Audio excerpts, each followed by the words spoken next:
سفر مومن۔ بسم اللہ الرحمن الرحیم۔ شروع اللہ کے بابرکت نام سے جو بڑا مہربان اور نہایت ہی رحم کرنے والا ہے۔ مسائل کتنے بھی ہوں درود پاک پڑھنے سے ٹلتے رہیں گے۔ سامعین کرام، میرا آج کا سوال ہے کہ حضرت ابراہیم علیہ السلام کا اصل وطن کون سا تھا؟ آپ نے ہجرت کیوں کی اور کہاں گئے؟ اور اولاد کی خوشخبری آپ کو کب ملی؟ اس سوال کا جواب جاننے کے لیے میری اس انفارمیٹیو ویڈیو کو اینڈ تک دیکھیے گا تاکہ آپ کی معلومات میں صحیح طرح سے اضافہ ہو سکے۔ تو اس کا جواب یہ ہے کہ حضرت ابراہیم علیہ السلام عراق کے رہنے والے تھے۔ ان کا وطن ار تھا جو کہ عراق کے نمرود خاندان کا دارالسلطنت تھا۔ قریب 2100 قبل مسیح کا زمانہ جو ہے وہ عام طور پہ محققین کے نزدیک حضرت ابراہیم کے ظہور کا زمانہ سمجھا جاتا ہے۔ ار جو کہ دارالسلطنت تھا، یہ اس وقت ایک بہت بڑا تجارتی اور تمدنی مرکز سمجھا جاتا تھا، اور اس کے ساتھ ساتھ اس قوم کے شرک کا گڑھ بھی یہی تھا۔ حضرت ابراہیم علیہ السلام نے جب اس قوم میں شرک کی مخالفت کی اور توحید کی دعوت کا آغاز کیا تو ملک کی حکومت ہی نہیں، ساری قوم بھی، ان کا اپنا خاندان بھی، حتیٰ کہ ان کا باپ بھی ان کا دشمن بن گیا۔ اور جب سب ان کو ڈرا دھمکا کر اس کام سے باز رکھنے میں ناکام ہو گئے تو پھر آخرکار انہوں نے متفق ہو کر حضرت ابراہیم علیہ السلام کو زندہ جلا دینے کے لیے آگ سے بھری ہوئی ایک خندق میں پھینک دیا، لیکن اللہ تعالیٰ نے آپ علیہ السلام کے لیے آگ کو ٹھنڈا کر دیا اور آپ علیہ السلام اس خندق سے زندہ اور سلامت نکل آئے۔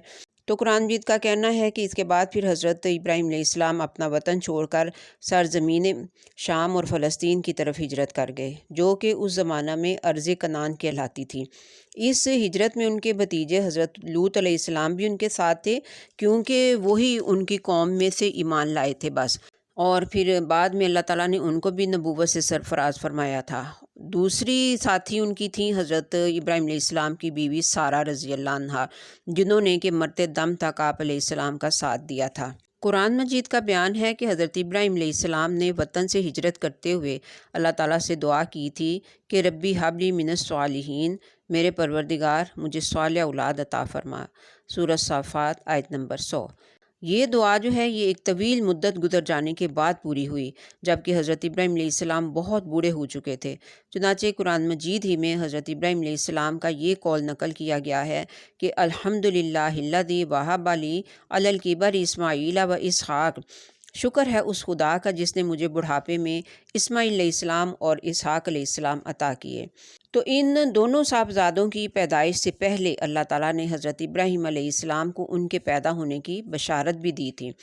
پہلے حضرت اسماعیل علیہ السلام کی بشارت ان الفاظ میں دی کہ فبشرناہ بغلام حلیم، پس ہم نے اس کو ایک بردبار لڑکے کی بشارت دی۔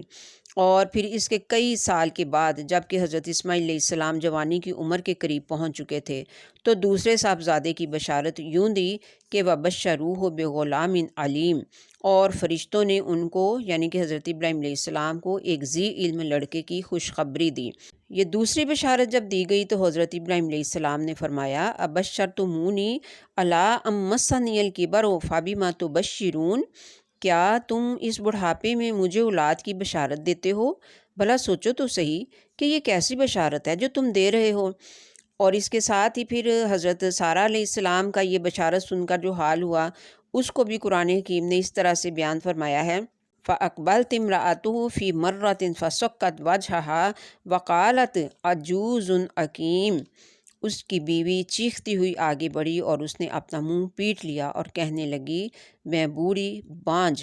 تو ناظرین کرام، بائبل میں آتا ہے کہ 86 سال کی عمر میں حضرت ابراہیم علیہ السلام کے ہاں حضرت اسماعیل علیہ السلام اور 100 سال کی عمر میں حضرت اسحاق علیہ السلام پیدا ہوئے۔